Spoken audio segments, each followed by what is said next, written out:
Hello everyone, कैसे आप सभी लोग। द पॉलिटिकल मास्टर में आप सभी का स्वागत है।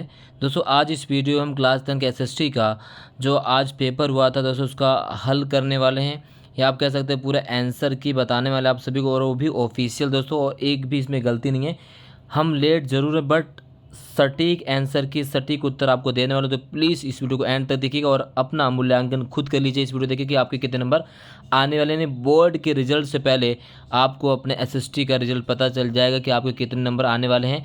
ये सेट 1, 2, 3 तीनों के लिए। तो दोस्तों प्लीज़ एंड तक देखिएगा। चैनल पर नए और चैनल को अभी तक सब्सक्राइब नहीं किया और चैनल को जरूर सब्सक्राइब कर लीजिएगा। यहाँ पर एक बहुत बड़ी खुशखबरी दोस्तों ये है कि जितने भी मैंने क्वेश्चन डाले थे इंपॉर्टेंट क्वेश्चन, वहीं से ही सारा क्वेश्चन आया है। आप सभी लोग मेरी वीडियो देख सकते हैं जो मैंने पहले ही अपलोड कर दी थी कि आपको ये जरूर करना है, और वहीं से 100% क्वेश्चन, एक भी क्वेश्चन उससे बाहर नहीं गया दोस्तों।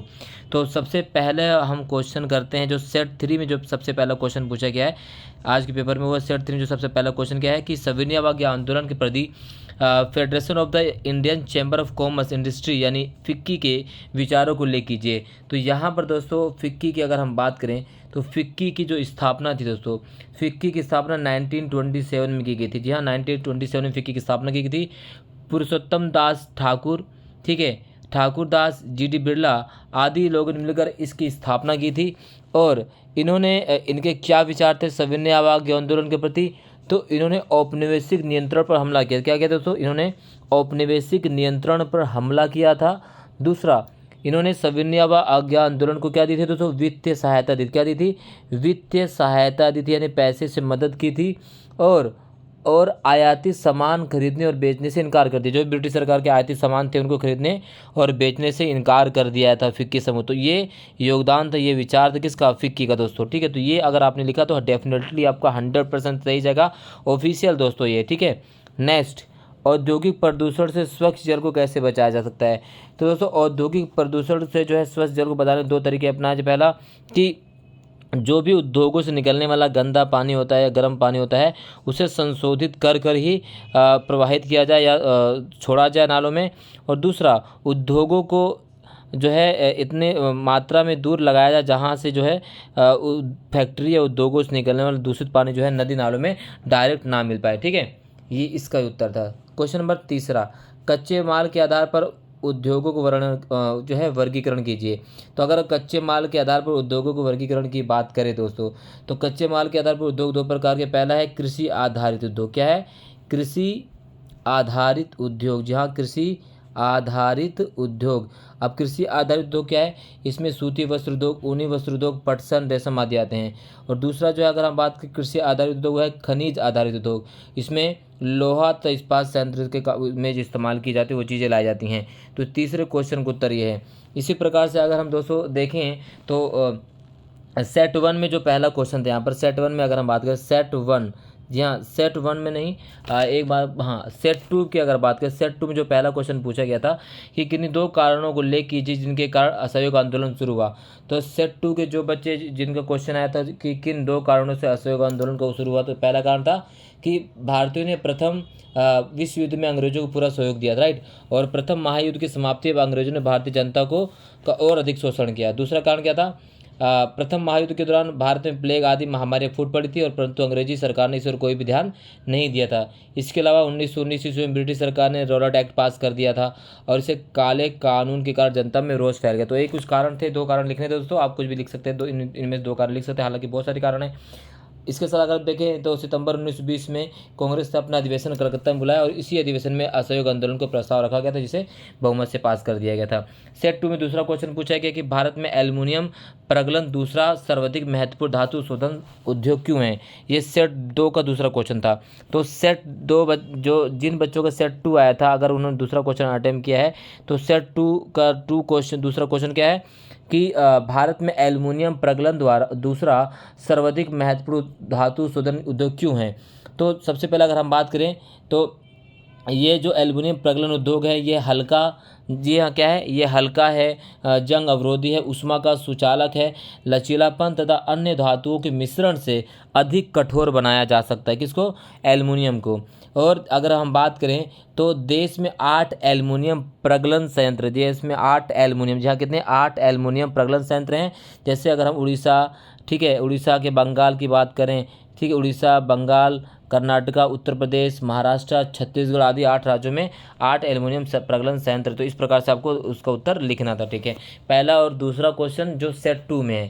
ठीक है दोस्तों, अब बात करते हैं क्वेश्चन नंबर 4 के सेट 3 के जो है सत्तारूढ़ और विपक्षी दलों में अंतर स्पष्ट कीजिए। सत्तारूढ़ वह दल होता है जो आम चुनाव में बहुमत प्राप्त करके सत्ता में होता है, उसे हम सत्तारूढ़ कहते हैं। जैसे वर्तमान में जो है बीजेपी सरकार जो है सत्तारूढ़ पार्टी है, और जो आम चुनाव में जिन्हें इतनी ज़्यादा सीटें प्राप्त नहीं हो पाती वो सरकार बना सके तो उन्हें विपक्षी दल कहा जाए। जैसे कांग्रेस का विपक्षी दल है, तो इस तरह से आपको सत्तारूढ़ दल और विपक्षी दल में अंतर लिखना था। चलिए, अब पांचवा क्वेश्चन जो है दोस्तों क्या था, ये था स्रोत आधारित क्वेश्चन।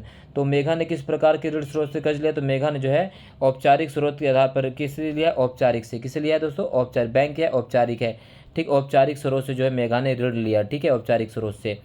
ठीक है, इस तरह से आपको लिखना था। क्वेश्चन नंबर 6 क्वेश्चन पूछा कि बैंक कुछ एक उधार लेने वालों को ऋण क्यों नहीं देते हैं? तो यहाँ आप देख सकते हैं क्वेश्चन नंबर 6 का उत्तर जो है, क्वेश्चन नंबर 6 का उत्तर मैं आपको बता देता हूँ। क्वेश्चन नंबर 6 का उत्तर, ठीक है दोस्तों, क्वेश्चन नंबर 6 का उत्तर तो ये है दोस्तों, क्या कारण है कि कुछ बैंक जो है कर्जदारों कर देने से मना तैयार नहीं होते हैं। ठीक है, तो ये इस वजह से जो है बैंक जो है कुछ कर्जदारों कर्ज नहीं देते हैं। ठीक, ये उत्तर पूरा कंप्लीट यहाँ से आप देख सकते हैं।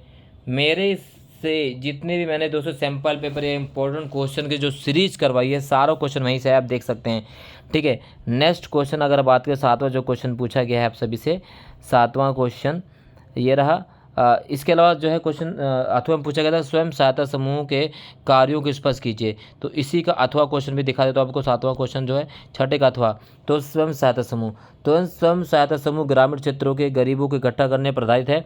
खासतौर से महिलाओं के छोटे छोटे आत्मनिर्भर गुटों में जोड़कर उनकी बचत पूंजी को एकत्रित किया गया है। एवं स्वयं सहायता समूह में आमतौर से एक क्षेत्र जुड़े 15 से 20 सदस्य होते हैं जो नियमित रूप से मिलते हैं और बचत करते हैं। सदस्य अपनी ज़रूरतों को पूरा करने के लिए छोटा कर्ज गुट से ही ले सकते हैं। गुट इन कर्जों पर ब्याज लेता है, लेकिन फिर भी यह साहूकार द्वारा लिए गए सूद से बहुत कम होता है। गुट बैंक से भी ऋण ले सकते हैं। इसका मकसद सदस्यों के बीच अपना रोजगार बनाने का मौका देना है। तो इस तरह से आता क्वेश्चन आप कर सकते थे।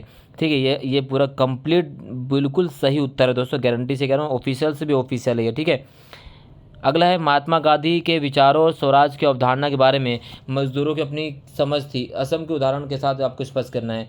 तो 7वां क्वेश्चन आप देख सकते हैं, मैं आपको दिखा दूं। 7वां क्वेश्चन का उत्तर जो है महात्मा गांधी ये रहा सोच। ठीक है, तो ये रहा हिंद स्वराज के बारे में पूरी तरह से यहाँ पर दिखेगी कि महात्मा गांधी विचारों स्वराज की अवधारणा के बारे में बगान मजदूरों की अपनी समझ से कथन की पुष्टि कीजिए। ठीक है, ये सारा क्वेश्चन दोस्तों मैंने पहले करा दिया है, कंप्लीट पहले करा दिया, तो ये सारी चीज़ आपको देख लेनी है गारंटी से। अगर आपने ये लिखा तो डेफिनेटली आपको पूरे नंबर मिलेंगे मेरे दोस्तों। ठीक है, डिक्टो क्वेश्चन है, कोई फेर बदल नहीं है। जैसा क्वेश्चन मैंने बताया था ठीक वैसा ही क्वेश्चन आया है दोस्तों। इसी बात पर एक लाइक तो बनता है, और अगर चैनल पर नए हैं तो चैनल को सब्सक्राइब नहीं किया तो चैनल जरूर सब्सक्राइब कर लीजिए। चलिए नेक्स्ट क्वेश्चन देखते हैं दोस्तों। 8वां क्वेश्चन क्या पूछा गया है? 8वां क्वेश्चन पूछा गया है कि राजनीतिक दलों को उदय सीधे तौर पर प्रतिनिधि लोकतंत्र के उद्भव से किस प्रकार जुड़ा हुआ है, स्पष्ट कीजिए। तो दोस्तों राजनीतिक जो दल हैं वो उसका उदय जो अगर हम बात करें प्रतिनिधि लोकतंत्र से उद्भव से सीधा जुड़ा, क्योंकि अगर लोकतंत्र में बहुदलीय प्रणाली की बात करें, जो प्रतिनिधि लोकतंत्र की बात करें, प्रतिनिधि के माध्यम से नए नए राजनीतिक दलों का उदय होता है और प्रतियोगिता होती है। इसमें सरकार बनाने को सही मौका मिलता है जिसे ज़्यादा जनता पसंद करती है। इस तरह से आपको पूरा क्वेश्चन लिखना था। ठीक है, अगला क्वेश्चन जो है क्वेश्चन पूछा गया, महिलाओं के साथ गरिमा और समानता का व्यवहार लोकतंत्र समाज की शर्त कथन को न्याय संगत ठहराइए। क्वेश्चन नंबर 9 का उत्तर अब देख सकते हैं। क्वेश्चन नंबर 9 सेट 1 B2 3 तीनों सेट 1 में भी है, सेट 2 में भी है, सेट 3 में सभी में है। तो क्वेश्चन नंबर 9 का उत्तर मैं आपको बताता हूँ। क्वेश्चन नंबर जो 9 का उत्तर है दोस्तों आप यहाँ देख सकते हैं। ठीक है, क्वेश्चन नंबर 9, ठीक है, यहाँ सब देख सकते हैं। ये है क्वेश्चन नंबर 9 का कंप्लीट उत्तर। लोकतंत्र में समानता, ये पूरा क्वेश्चन आपको नंबर 9 का है, यानी लोकतंत्र में लोगों को समानता का अधिकार मिलता है और सभी व्यक्तियों को समान समझा जाता है। महिलाओं को पुरुषों को समान अधिकार जो है मिले हुए होते हैं, जिसके कारण वे सभी गरिमापूर्ण जीवन व्यतीत करती हैं। लोकतंत्र में जातिगत असमानता समाप्त कर दिया जाता है। लोकतंत्र में महिलाओं के लिए वैधानिक और नैतिक रूप से अपने प्रति गलत व्यवहारों के विरुद्ध संघर्ष करना आसान हो गया है। और लोकतंत्र में लोगों को राजनीतिक, सामाजिक और आर्थिक स्वतंत्रता प्राप्त होती हैं। इसके अलावा इसका उत्तर यहाँ पर भी ये देख सकते हैं। इस तरह से सामाजिक विविधता वाला जो उत्तर ये पूरा है, इसी का उत्तर है। ठीक है, चलिए ये भी आपका पूरा कंप्लीट, हमने इसको भी दिया था। अब बात करते हैं दोस्तों जो क्वेश्चन नंबर अथवा पूछा भारत में लोकतंत्र ने समान स्थिति और समान अवसर के दावों को मजबूत किया, इस कथन को न्याय संगत ठहराइए। तो इस कथन को अगर न्याय संगत ठहराने की बात करें तो यहाँ पर देख सकते हैं कि हाँ ये रहा, ठीक है। लोकतंत्र किस पर उत्तरदायी, जिम्मेदार और वैध सरकार गठन करता है, ये सेट 2 में भी है और 3 में भी। यहाँ पर समाज व्यवस्था को संभालता है, इसके यहाँ पे उसका उत्तर आप पूरा कंप्लीट लिख सकते हैं, ठीक है दोस्तों। ये रहा उसका वैध सरकार की स्थापना की बात करते, तो ये आपका पूरा उत्तर है दोस्तों, ठीक है। इस तरह के क्वेश्चन का पूरा कंप्लीट उत्तर यहाँ पर दिया गया है। क्वेश्चन नंबर अथवा 9 का जो अथवा है दोस्तों, ठीक है। अब बात करते हैं क्वेश्चन नंबर जो है 10, ठीक है। क्वेश्चन नंबर 10 की अगर हम बात करें, प्रौद्योगिकी वैश्वीकरण के आधुनिक रूप में एक महत्वपूर्ण शक्ति, उपयुक्त उदाहरणों के साथ कथन की व्याख्या कीजिए। तो प्रौद्योगिकी की अगर हम बात करें तो क्वेश्चन नंबर 10 जो है दोस्तों आप देख सकते हैं, प्रौद्योगिकी ये सेट 1 में भी है, 2 में भी और 3 में भी है। तो ये रहा प्रौद्योगिकी का, ठीक है, क्वेश्चन दोस्तों, ठीक है। प्रौद्योगिकी के वैश्वीकरण में क्या भूमिका रही है, ये पूरा इसका उत्तर है दोस्तों, ठीक है। सारे क्वेश्चन मैंने पहले दिए थे, अगर आपने हमारा सैम्पल पेपर किया होगा या हमारी इंपॉर्टेंट क्वेश्चन आंसर सीरीज की होगी तो कंप्लीट उत्तर आपको वहाँ पर मिल जाएंगे दोस्तों, ठीक है। इसके अलावा अगर हम बात करें, अगला क्वेश्चन जो पूछा गया यहाँ पर आप देख सकते हैं, अगला क्वेश्चन क्या पूछा गया है कि वैश्वीकरण का प्रभाव एक समान नहीं रहा है, उपयुक्त उदाहरणों के साथ कथन की व्याख्या कीजिए। तो यहाँ पे देख सकते हैं कि वैश्वीकरण का जो प्रभाव एक समान नहीं है, उपयुक्त उदाहरण के माध्यम से की व्याख्या करनी है। तो ये रहा दोस्तों उसका उत्तर, ये रहा, ठीक है।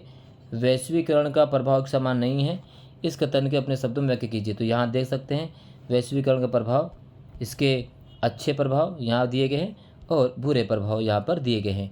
ये कंप्लीट उत्तर है दोस्तों इस क्वेश्चन का। इस सभी क्वेश्चन दोस्तों हमने पहले आपको करवा दिए थे इंपॉर्टेंट क्वेश्चन आंसर सीरीज ने।